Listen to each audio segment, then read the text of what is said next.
said altogether too casually, I know, let's go for a walk. he sounded fishy to me. No one to make 'em just went for a walk. Where to, Bill? Joe jerked his head in a southerly direction. Okay. When I protested, he said sweetly, You don't have to come along, Aunt May. You don't have to go, remember? Jem is not one to dwell on the past defeats.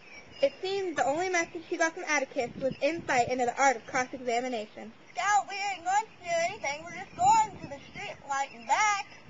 We strolled silently down the sidewalk, listening to the porch strings creaking with the weight of the neighborhood, listening to the soft night murmurs of the Grove people on our street.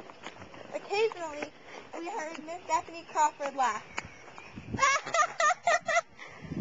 Oh, okay, why don't you go ahead and go home, Scout? What are you going to do? Jill and Jem were simply going to peep in the window with the loose shutter to see if they could get a look at the rabbit. And if I didn't want to go with them, I could go straight home and keep my gat-flopping mouth shut. Why did you wait in the same holy hill tonight to do this?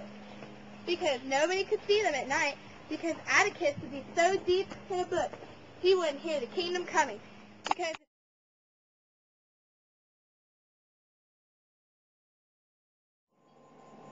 Jem awoke in the middle of the night. Not that we were both really asleep. Sleep, little three eyes. Are you crazy? Atticus, lights out. I'm going after you. You can't. I won't let you. I've got to. You do, and I'll tell Atticus. You do, and I'll kill you. I laid back down as he slipped out the door and ran off into the night. It wasn't but a minute when he returned, hands in hand, smiling.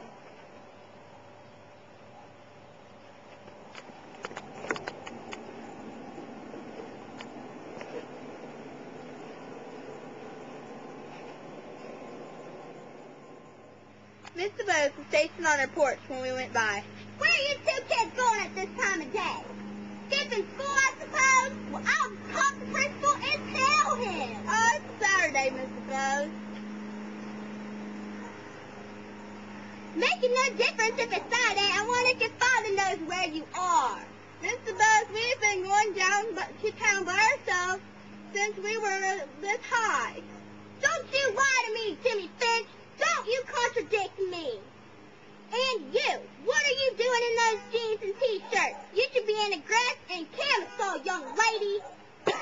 You'll grow up waiting on tables that somebody doesn't change you ways. A Finch waiting on tables at the OK Cafe? Ha! Come on, Scout. Don't pay attention to her. Just hold your head high and be a gentleman. Not only a Finch waiting on tables, but one in the courthouse law for black people? Yeah, indeed. What has this world come to when a Finch goes against his raisins?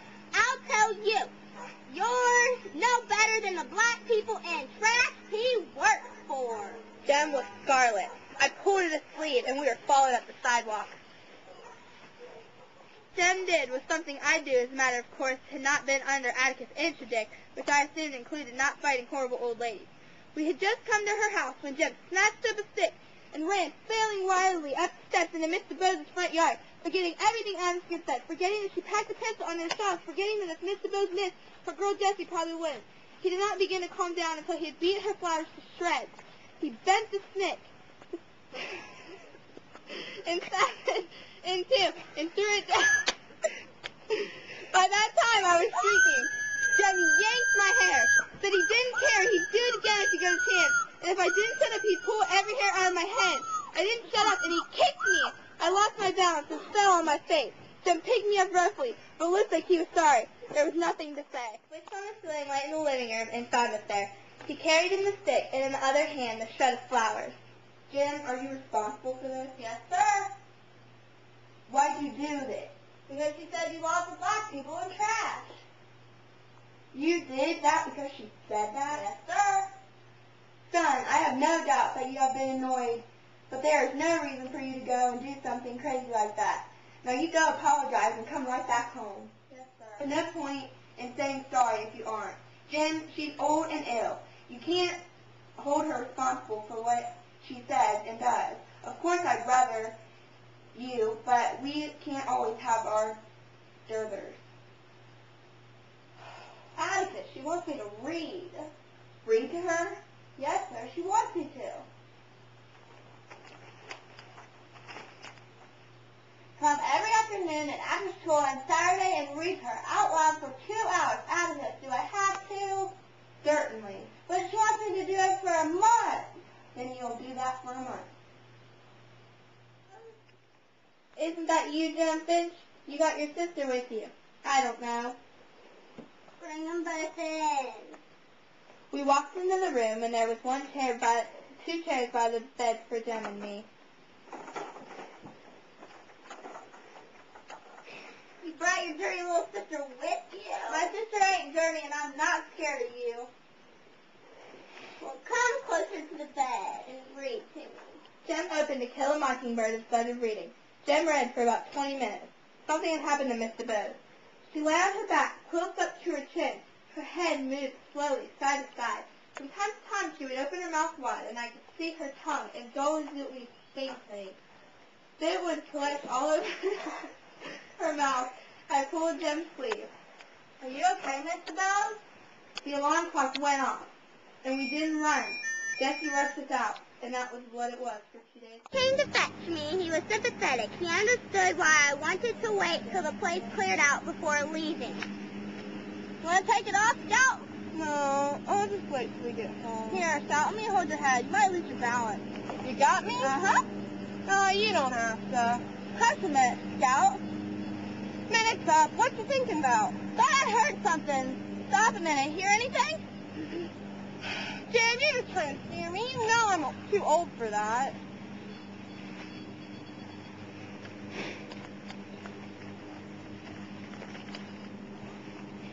Be quiet. It's got to be old too, so he won't get us again. Let's don't let him think we're hurrying. I can see you. How? I can't see you. Your fat streaks are showing. Where they were painted on some of that shiny stuff. I can see you pretty well, and I expect Cecil can too. I'll show Cecil. Cecil Jacobson's a big wet hen. Now be real quiet right now, Scout. Run, Scout, run! Jim! Where are you, Jim? I went to where I thought he had been and felt around the ground frantically, along the ground, reaching out with my toes. I touched someone. Jim! My toes touched trousers, a belt buckle, buttons, something I could not identify, a collar, a face. I looked down the street and saw a light. A man passing under it. He was carrying Jim. Jim looking limp. Let's go, happy fingers!